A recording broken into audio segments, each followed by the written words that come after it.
Xazinem Tortil Terbiyeleş Merkezi hammamizning xazinasi.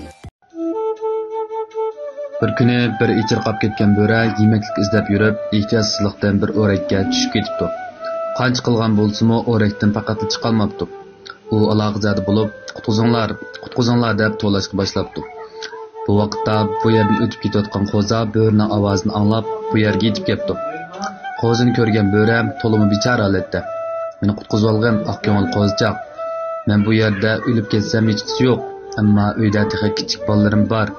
Shu kichik bolalarim uchun bo'lsa-mu meni qutqizib olsang deb yolg'ondan yelinibdi. Qo'zichoq: "Yo'q, bo'lmaydi.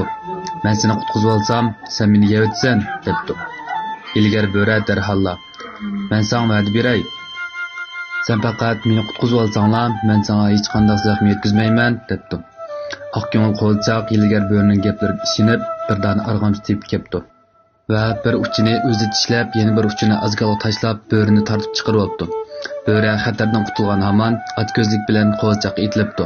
Qo'zichoq: "Sen menga hech qanday zaxm yetkazmayman degan-ku. Bu nima qilganing?" debdi.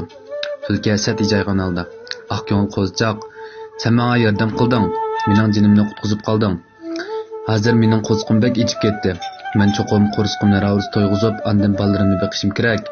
Yordam qilgandan keyin oxirgi yordam qilgan" deguncha bechora qo'zichoqni yeyotibdi. Xulosa: bu hikoya bizga shuni eskartudiki, turmushda nurg'un odamlar xuddi mushu ilgari tulkiga o'xshaydi. Ular o'z avarchilikqa, xatarga yo'liqqan vaqtda turli shirin shekar so'zlar bilan oq ko'ngil kishilarning oq ko'ngilligidan foydalanib, xatardan qutulishni o'ylaydi. Biroq xatardan qutulgan hamonlar ular hatto o'z jinini qutqizgan odamni tonimaydi. Darslarimiz turk tili, ingliz tili, rus tili, german tili, uyg'ur tili grammatikasi, xitoy tili, matematika, bolalar ona tili, bolalar ingliz tili, boshlang'ich saviya, ul saviya, o'rta saviya tarbiyalash muddati